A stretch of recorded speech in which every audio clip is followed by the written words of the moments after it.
약간 약 같은 거예요. 제가 엄청 특별한 약을 드리는 건데 약간 항생제 같은 걸 드리는 거죠.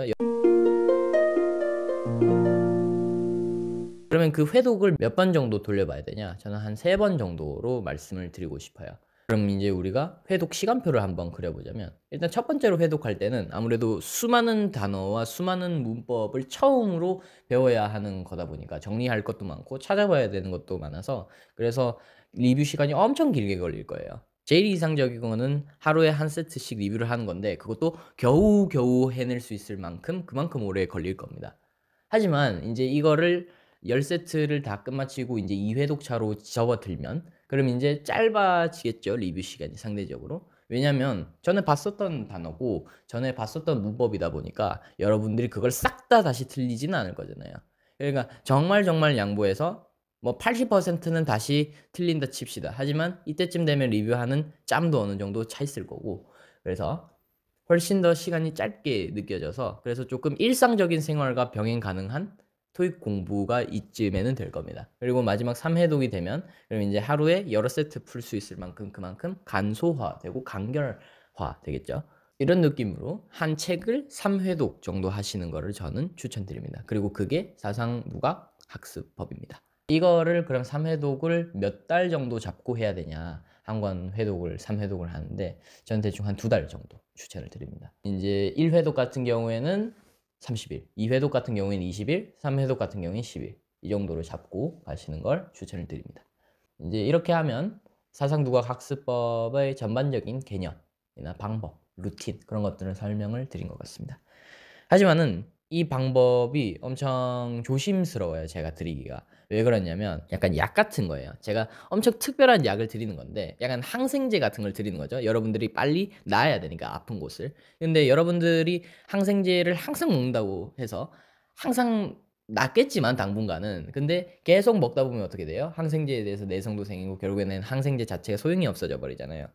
이것도 똑같아요. 공부법도 이상한 거나 아니면 정말 특이한 거, 아니면 정말 단기간에 할 수 있는 거, 그런 것들은 남용하다가는 장기적으로 봤을 때는 그렇게 좋지가 않기 때문에, 그래서 정말 조심스럽게 이 방법을 드리는 겁니다. 그래서 당부를 몇 개 더 드리자면, 이 공부법은 3가지 조건을 충족하시는 분들만 쓸 수 있습니다. 그 첫 번째 조건은 뭐냐면, 일단 500점 이상이신 분들, 그러니까 자체적인 모의고사든 아니면 실제 토익 점수든 일단 500점은 넘겨야 되는 것 같아요. 이 500점 이상을 다른 말로 바꿔보면 어떻게 되죠? 노베이스가 아닌 사람들, 그러니까 베이스는 어느 정도 있으신 분들, 그러니까 우리가 사상누각하면서 이런 모래랑 건물로 비유를 들었는데, 그러니까 쏟아부을 모래는 있는 사람들, 그 알갱이 하나하나가 예문이고 어휘라고 생각을 한다면, 그런 쏟아부을 알갱이가 몇 개는 그래도 있는 사람들, 그래야 건물을 쌓아서 올릴 거 아닙니까? 그쵸?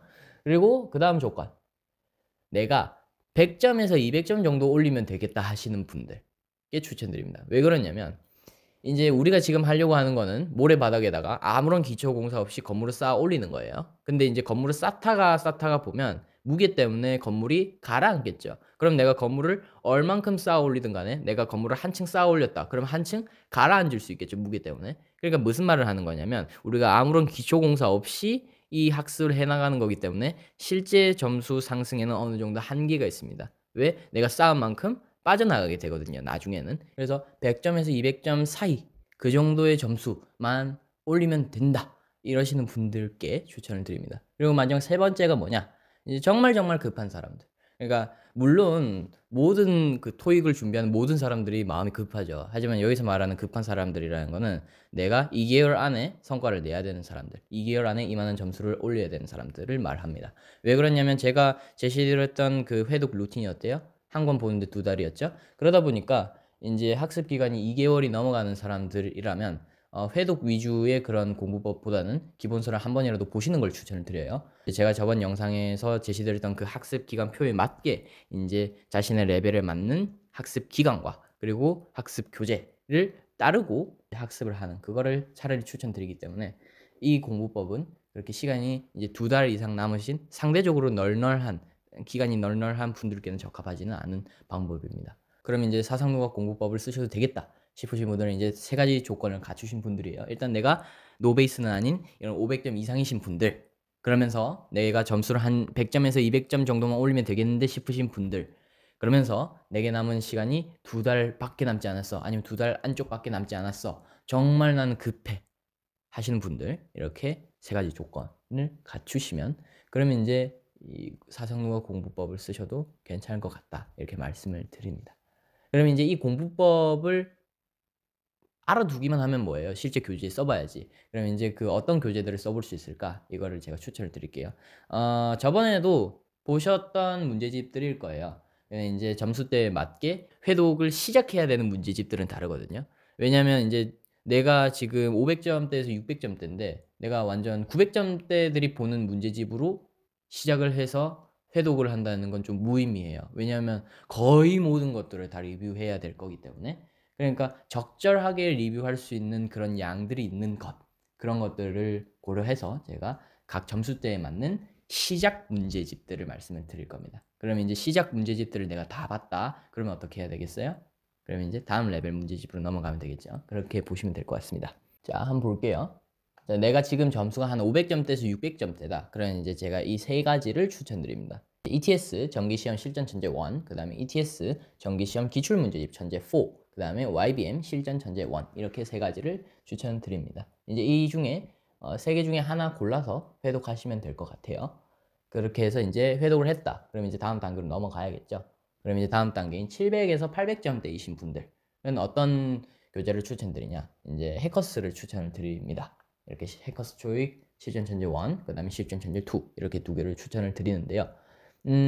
예전 같은 경우에는 YBM과 ETS의 문제집의 난이도가 실전 토익 문제의 난이도와 유사했어요.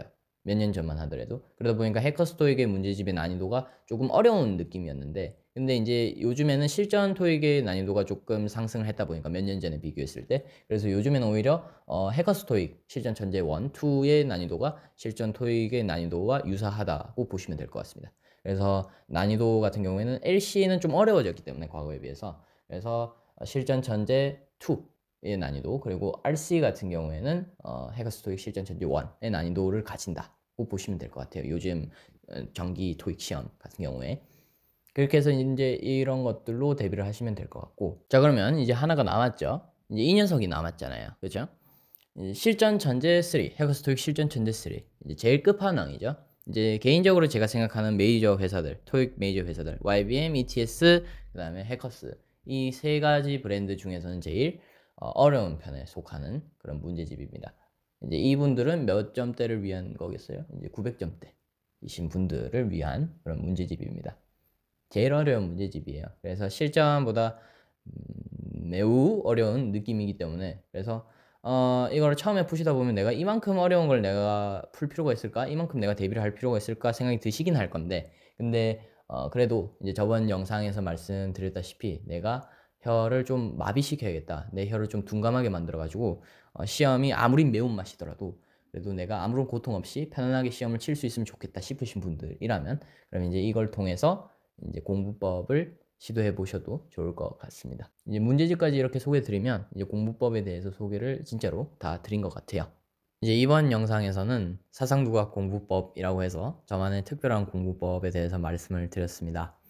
아무래도 제가 실제로 제가 수업을 하고 있는 수업, 네, 말이 좀 이상한데, 제가 실제로 가르치고 있는 수업에서 제시 드리고 활용을 하고 있는 방법인 만큼 여러분들도 적절하게 쓰시면 좋을 것 같아요.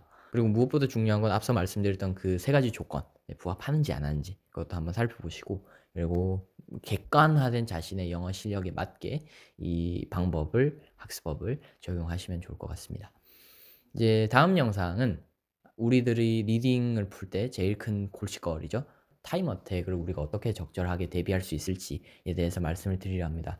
이제 LC 그리고 RC, 그러니까 Listening Comprehension, Reading Comprehension에서 각각 우리가 할 수 있는 노력들에 대해서 말씀을 드려보고요. 그리고 그것들을 우리가 어떻게 대비할 수 있을지, 그거에 맞게 어떻게 연습을 할 수 있을지, 그런 것도 말씀을 드리려 합니다. 그리고 우리가 문제들을 또 풀다 보면 이제 아무래도 시간이 부족해질 때, 그때 이제 문제들을 찍어야 되는 상황이 펼쳐질 수 있어요. 그럴 때 좀 적절하게 쓰실 수 있는 팁 같은 것도 담아보려 하니까요. 많은 관심 부탁드리겠습니다.